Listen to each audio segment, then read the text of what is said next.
He's the mayor of the second largest city in Rhode Island, and he runs RIPTA, and he does this. He's got a lot going on, you know.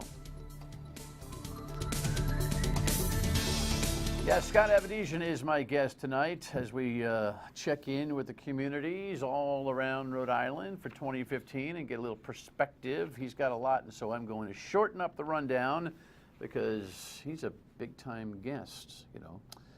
Great to have you in. Thanks for joining me. I hear there's 1 to 3 inches of snow coming tomorrow.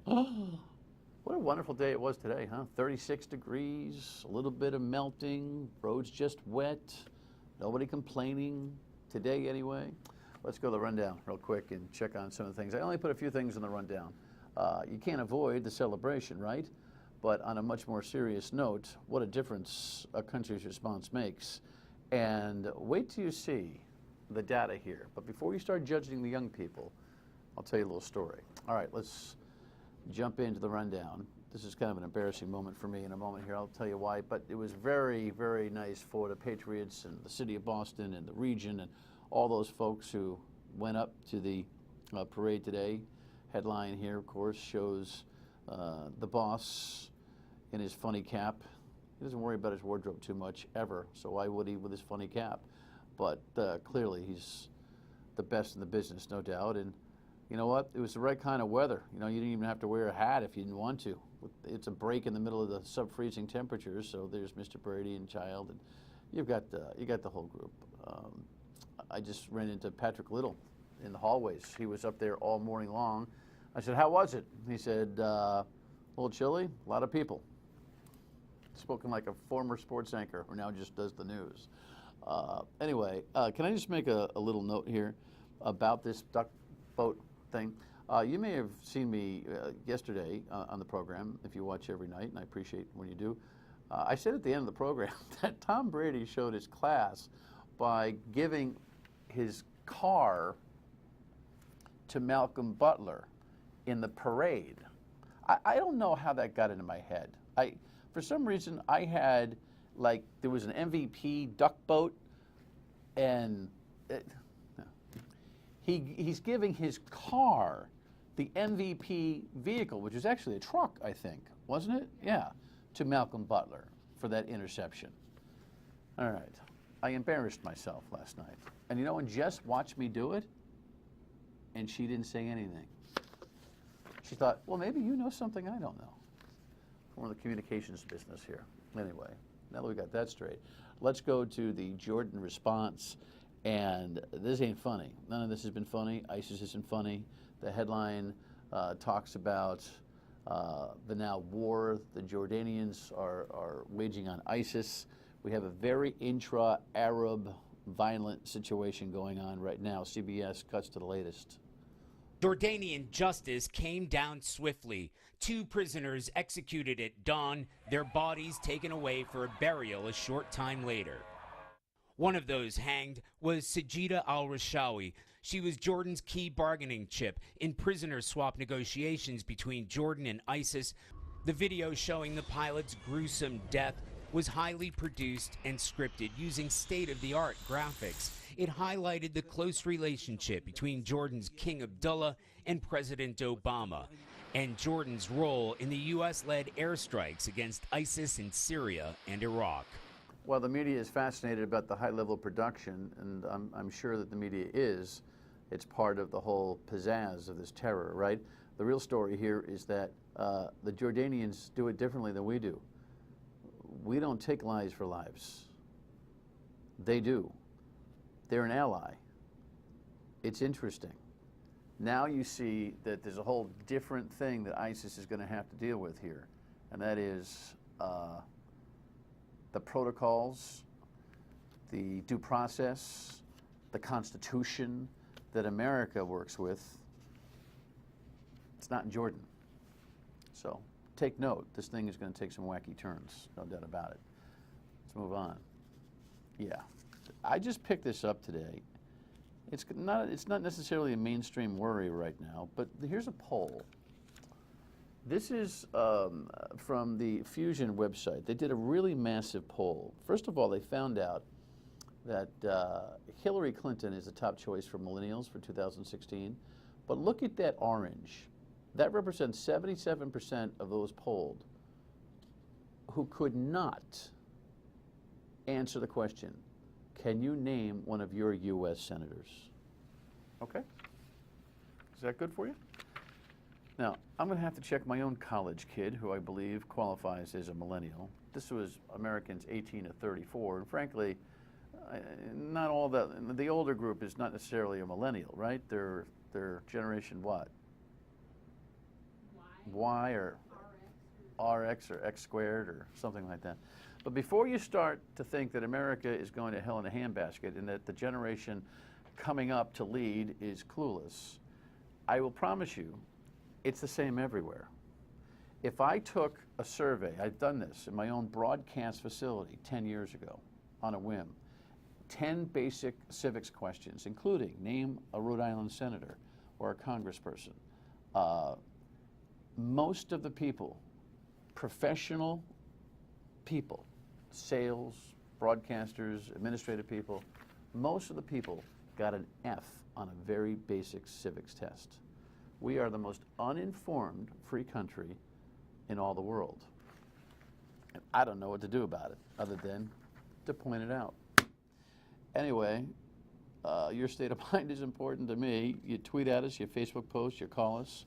It's a very, very strange Facebook post. And the reason why we're putting it up, or is it a tweet? Well, there's Bill Fisher's tweet, PR. Bill Fisher is renowned for his love of weather and golf. So I'll just disregard that one. But what is this guy trying to say? I remember before this show came out, all the hype about holding every politician and holding feet to fire, hold them responsible for actions. It was like about time. Hey, I was like, but now that I've been watching it, all you hear is talking points to the point state's agenda. Not for the people of the state. Remember, life is what you make of it, not what the other people try to make of it. For amusement, only $5. Can anybody tell me what that means? What are you people typing? Get a point, man. Jess didn't know. Steve doesn't know. I don't know. Maybe Scott Avedisian knows. I'll ask him. He's like, what? When we come back.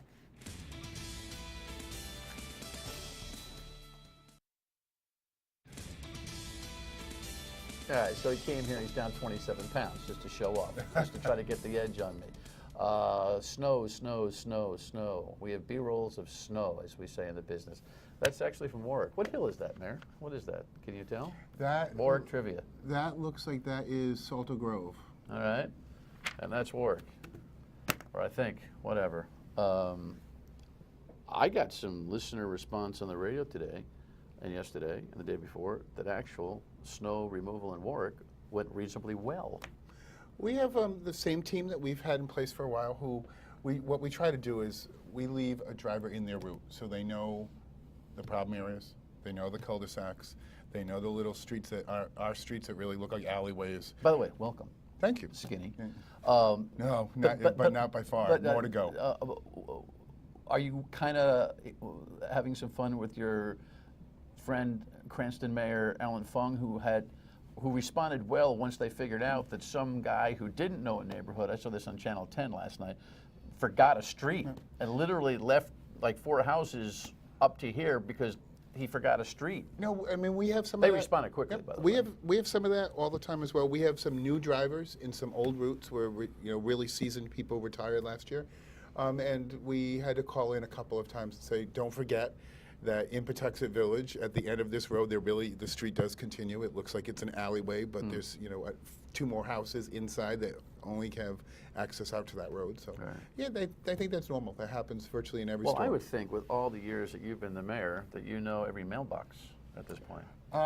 Maybe not everyone, but pretty close. But what we try to do is leave our people in their route. So when there is a cul-de-sac, they know that if they come down this side, it's going to really hurt these neighbors over here because all the snow is going to be pushed up against their driveways. So they'll actually take some time and try to move things around. And I think there's a benefit to having people who know their routes and keeping them there. When we get the weather, it changes a mayoralty, doesn't it? Yes, it does. It changes a governorship.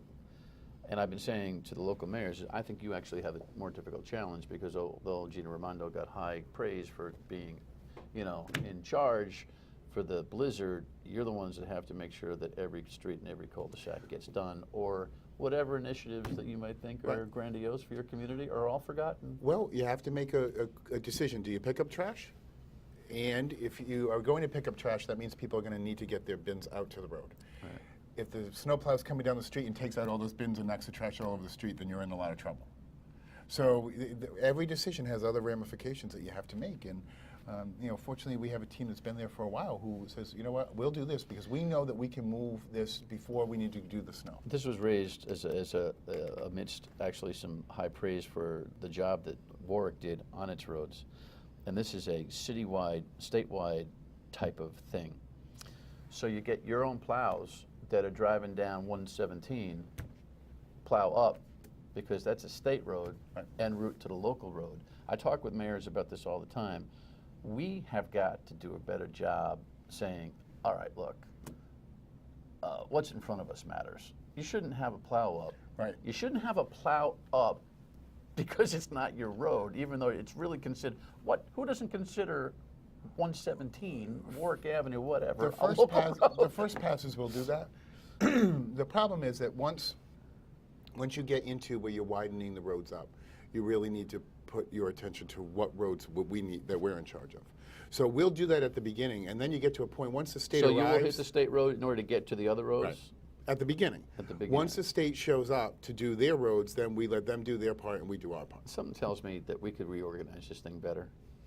Well, in general, I know budgets and responsibilities, state road versus local road, but around here, people consider state roads the big highways, not the ones that you live on every day. What's really hard is when you have to start trying to figure out Narragansett Parkway. 4 blocks is state, then it's 3 of city. I said, you know what are you going to do? Tell the people who are in those 3 blocks that they don't count? So you just hit it, I hope? You have to. All right. They don't have a choice. Just like when we do street sweeping in the spring, we're not going to not sweep the portion of the state road that we go down.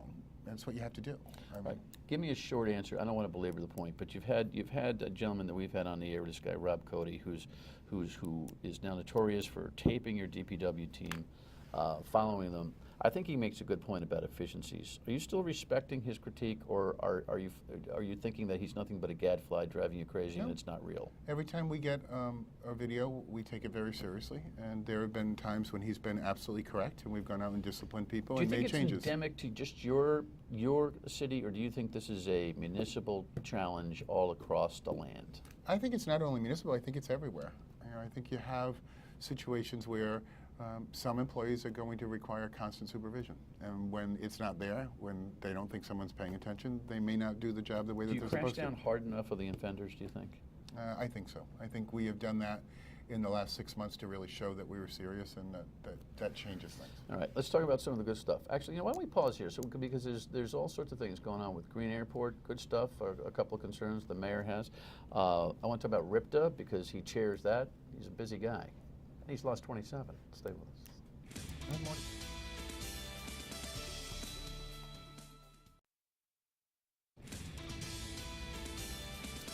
Not to keep on weather with Mayor Scott Avedisian, but as the guy that's kind of overseeing RIPTA right now, the Rhode Island Public Transit Authority, that's tough. That's tough. We have What's worse, the winter or the heat? Actually, the heat is probably worse for RIPTA. That creates a whole series of other issues for us. But I can tell you that the changes that have been happening in RIPTA in the last 2.5 years, and Ray Studley and his team that he put into place, during this last storm, we sent people out to look at every route the night before, and so we knew which ones are going to be problematic the following morning. We hadn't done that before. So the changes going on there, just in management and in the relationship with all of our employees, making things much better. The reopening of Kennedy Plaza and a changed Kennedy Plaza, good reviews on that so far. What do you think is the ultimate benefit from the change in Kennedy Plaza? What do you think is the one thing that you can take away from it? We heard from customers repeatedly that they felt unsafe in Kennedy Plaza, and that there was too much of a congregation of people in one small area. So by moving the bus stops out to the sides and making it a little bit more open, I think people feel safer. And fact that we're doing everything in real time now, you're waiting for a bus, it's going to tell you your bus will be there in 3 minutes. So we've actually grown up as a transportation entity. Talk to me about the airport. Another airline has been added, which is always a good thing. We had the director here recently. He was bullish on the business plan. What's your take? Well, Condor is going to start in June. We're going to have direct flights to Frankfurt. That's a big win for us. We announced service to Cabo Verde last week. That's another great niche market that that's coming from Logan to Green. That's a big win. Whenever we can get something to come from Logan down to Green. We've been negotiating with some other carriers, trying to get some other people here. I think airline traffic has been down everywhere, so it's not an issue solely at Green. But now we have all the pieces in place. The train station's open. You got real easy connection to get to Boston from TF Green. Now we need to really just go out and start marketing the whole thing on what we have. And we have new development going on City Center Warwick, so we can start And that'll competing. look like what? City Center will look like what? It'll look like a downtown, which we have never had as a city. And so, well, Apponaug-ish, and of course you're redoing that whole thing. But Apponaug really has been kind of like the Warwick Center, and so this will kind of replace it as a focal point? Well, no, because the new traffic pattern will mean that we've opened up City Center all the way down to Apponaug now. Okay. So they'll now all be connected, and all the development that we've done in Metro Center Boulevard will come out onto Route 5, and the new Apponaug will actually make it work a lot better. You've got the pieces though finally in place to say we have more hotel rooms than any other community in the state now. There's a reason why people would come there to stay, to fly out. Our Hilton Garden Inn had the highest occupancy rate of any hotel in Rhode Island last summer. You wouldn't have said that 5 years ago. You would have assumed that it would all be Newport or somewhere on the water. We have a brand new hotel. But it doesn't come as your stay and work doesn't come really as a tourist destination. It comes as convenience to travel. Correct. So will the city center, you think, change the objective there? I think you'll get some more stay time. And I think we're going to get people who are going to choose to live in City Center because you can jump on the train and go directly to Boston easy. Okay. And your commute to Boston will be shorter than if you're driving in from the North Shore. Talk to me about the big picture. We got a new administration. What does your gut tell you about where we're going as a state? I think we're going in the right direction. I've known the governor for a number of years. We served on the board at Crossroads together for a long time, and I think she's giving the energy that we need, and she's communicating well. I think she's going to be serious. I mean, she keeps talking that economic development is her #1 issue, and I think the more she talks about that, the more she gets other people on that same agenda. And there are many times in the past when I haven't really felt that our efforts in EDC or Commerce Commission or whatever we want to call it were gelling. And it was sort of like everyone was in competition with one another. And I think she's going to get people to the table and say, we're going to work this out. Mayoralties have risen in stature, I think, in the state of Rhode Island because of a combined effort by mayors. You guys communicate more, you share ideas back and forth between you, Policine and Johnston, Fung, formerly Tavares, maybe Elorza now, McKee, now Lieutenant Governor. I mean, it goes, Lombardi. That crowd seems to have formed kind of a niche form of statured government. You agree? Mm-hmm. With McKee now looking at municipalities from Lieutenant Governor's point of view, do you think you'll have more access to future planning? We met in the Lieutenant Governor's office last week and said, let's pick 2 issues that are problematic to us, and let's start working on those. What were they? Well, until we send the letter to the governor, which we were waiting for a couple more signatures, I'll send you a copy once we do that. I'd rather. Can you even get a lousy scoop on this? Well, obviously, it's going to be ones that you're used to. It's state aid, and it's going to be education, and we want to say these are important issues to us, and we want to be car part of it. tax. How about the car tax, which is outrageous? It's got to get equitized in this state. It does, and we also need to not do another one of those. We're going to pay you for it. So when the state decided that they were going to phase it out and we're going to pay everyone, it just shifted the whole card game around when nothing actually got done. But no one cared because if the state was paying your portion of a tax that you weren't seeing, it didn't really matter, but it wasn't fair then. So I think you're going to see a difference. Dan McKee's a great guy who's willing to sit and talk to us. What about your pension solvency and your other post-employment benefits? It's the Achilles heel of every community right now. Our pension, there are 4 systems in the city. 3 are rated Tier 1. We have one problematic older one Big problem. that was never funded for years. How many millions? It's probably 200. OPEB, I'm hopeful that the interlocal trust will create one OPEB trust for every city and town so that we don't all have to do that individually. And they can manage it better than we will be able to do ourselves. I think when you have one group that really knows what they're doing and are professional, it's helpful. You just want to be married for the rest of your life, or what? I have no idea what I'm going to do. Every time you come up for re-election, you go, I don't know, maybe something else. But I know you always tell everyone that I've been the mayor since before Christ, but it's probably getting pretty close. I mean, it'll be 15 years next week. Still 2 go to weeks. the office in the morning thinking it's terrific. Most days. You know, every once in a while you have one of those days where you say, I don't want to be doing this. But if you look at some of the things that have been done, I look at the preservation of Rocky Point, and it took 11 years, real work on 11 years to get that done. And now you can go down there and notice that it's not full of condos and everyone can enjoy it. Come back, don't be a stranger. All right. Good to see you. Thank you. All right, there'll be 27 more when he comes back. Final thought.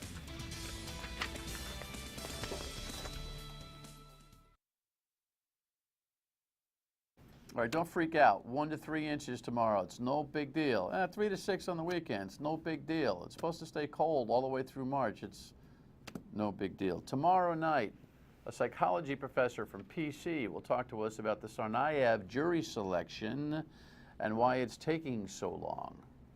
Just made a point during the break. It's because he's guilty, allegedly. And on Friday, Moses Brown. You've seen the video, right? I showed you once. No Snow to Frozen, the theme. We'll talk about how that came together Friday night. See you on the radio tomorrow from noon to 3 on WPRO. Thanks for watching. Good night.